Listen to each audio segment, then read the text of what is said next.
So guys, I just want to show you something really important when it comes running Facebook ads. Especially if you are a Facebook media buyer or gusto mong matuto paano talaga gumana yung scaling ng ads. Kasi guys, maraming mga tao, ang iniisip nila once na mag-run sila ng ad, automatic may leads agad. Especially clients. Kala nila overnight yung success. But honestly guys, hindi ganun yung process. So this is an active ad and we launched the awareness campaign on May 4th. So naka-turn off siya kasi nga it's an awareness campaign because this is a new ad account. So running awareness campaign is important kasi nga, this is where Facebook starts collecting data. Dito maiintindihan ni Facebook ano yung behavior ng audience mo, sino yung mga nakiklik, sino yung mga manonood ng video, sino yung mga mag-interact dun sa ad na yan. So kapag nag-launch ka ng major campaign, which is ito yun, mas alam na ni Facebook kung saan niya isa-serve yung ads mo. Number 2, pag nag-run ka kasi ng major campaign agad sa bagong ad, mare-reject yan guys. Auto-reject yan. Especially guys, if the ad is under special ad category. Ito yung mga financial services, employment,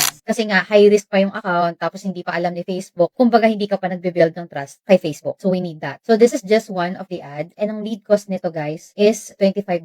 Mataas pa siya but we are still on a testing period. So here as you can see, if i-open natin to, then open natin this one. Ayan, marami pang creatives guys. Kailangan kasi nating i-test yung mga creatives. Ayan.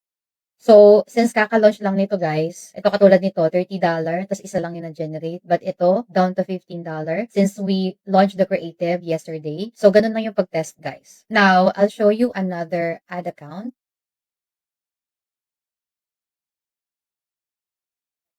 So, for example, this one, because ang problem nito is like on the 18th, so nakita nyo to, this is our winning creatives. Now, as you can see here, wala pa siyang na-generate na leads. It's because nilaunch lang namin to nung May 18. So ito guys, makikita nyo dito naka-turn off na tong campaign na to. Kasi 12 leads lang yung na-generate niya, tapos $34 yung cost per lead. So sobrang taas niya. So our job is to generate lead, yes, but yung affordable na leads. Kasi okay lang sana kung $34 yung per lead, pero dapat itong 12 leads na to may ma-convert si client para balance lang. Pero, of course, mas maraming leads na ma-generate, more chances of winning, diba? So, as you can see here, nag-launch kami ng bagong ad. Hiniwalay namin yung state. So, this is for 4 state only. So, ito nilaunch namin nung isang araw. And as you can see here, May 8 to 20, which is today, nakapag-generate siya ng 12 leads. And the lead cost is only $3.78.